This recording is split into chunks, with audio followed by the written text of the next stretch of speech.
Dashcam audio crackles. A man's voice, bewildered. What the?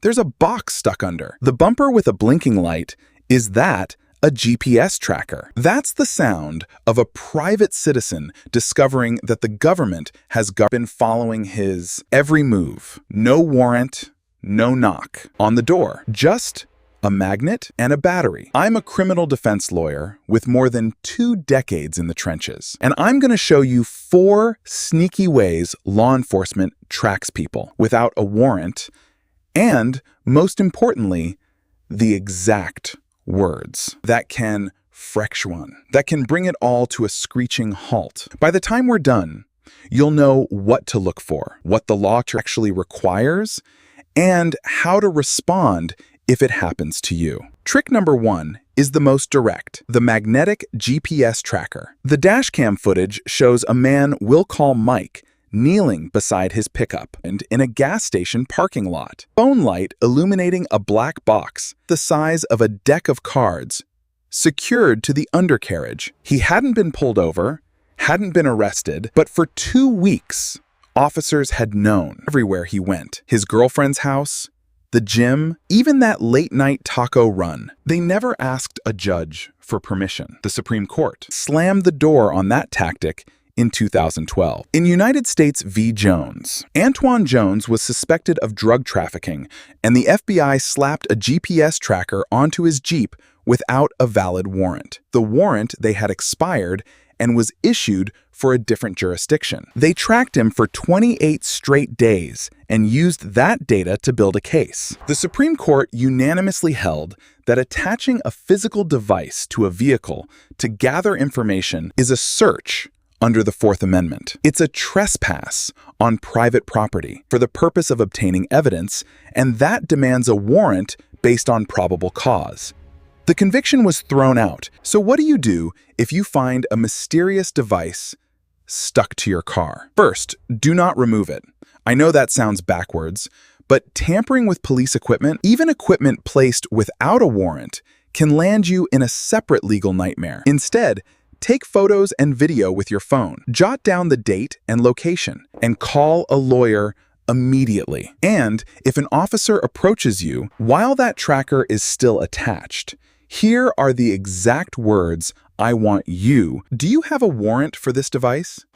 I do not consent to it being on my vehicle. I want it removed right now, and I want a supervisor here. Those 3 sentences do 3 critical things. They assert your Fourth Amendment right against warrantless trespass. They put on the record that you are not consenting to the tracking, and they force the officer to either produce a warrant or back down. I've watched body cam footage where that phrase changes the entire interaction. The officer gets on the radio, looks uncomfortable, and suddenly the tracking stops. Trick number 2 doesn't require a magnet or a screwdriver. It's already in your pocket, your cell phone. Every time your phone pings a cell tower, your cellular provider logs your approximate location. That record cell site location information, or CSLI, can paint an extraordinarily intimate picture. For years,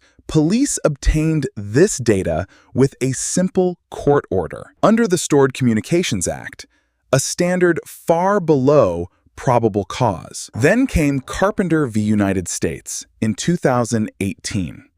Timothy Carpenter was convicted of a string of robberies based on 127 days of historical cell site records obtained without a warrant.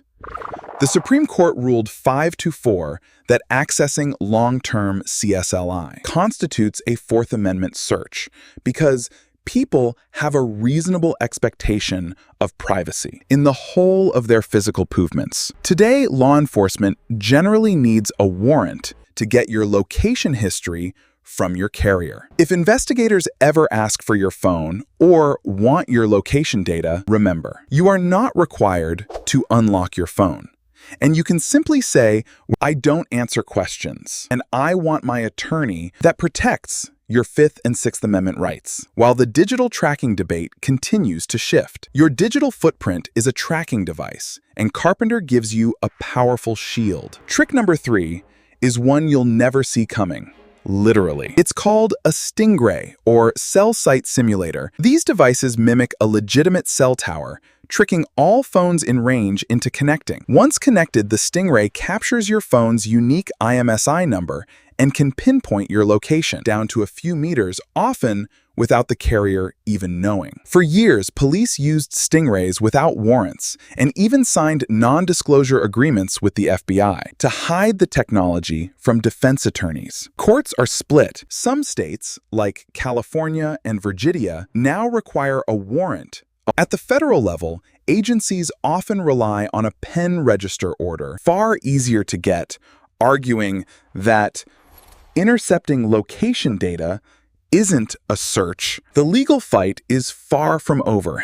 You can't easily detect a stingray, but what you can do is be aware that your phone might be giving up your location without a warrant. If you're ever questioned about your movements, you can ask a simple question. Was any cell site simulator used in this investigation? If the answer is murky or withheld, your attorney can challenge the admissibility of any evidence that came from it. Trick number 4 is so ordinary, you drive past it every day. Automatic license plate readers, or ALPRs. Cameras on police cruisers, street poles, and overpasses scan every plate that rolls by, logging time, date, and GPS coordinates. A single scan is not considered a search.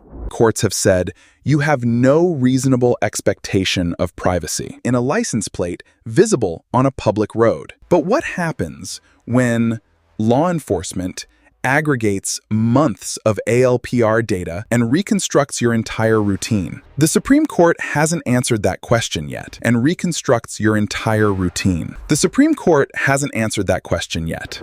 Justice Calderon, in her concurrence in Jones, warned about the mosaic theory of the Fourth Amendment. Long-term surveillance, even through individually innocent steps, can cross a constitutional line. A handful of states, including Maine and New Hampshire, have already passed laws limiting how long ALPR data can be stored. If you're facing charges built on months of plate reader data, your lawyer can argue that the prolonged tracking violates your expectation of privacy under the reasoning of Jones and Carpenter. Let's bring it back to that dashcam footage. In the parking lot, a man finds a tracker, speaks the words that force the government to show its hand. And the tracking stops because the law, even when it lags behind technology, still says the government can't monitor your every move for weeks without a judge's approval. Know the tricks,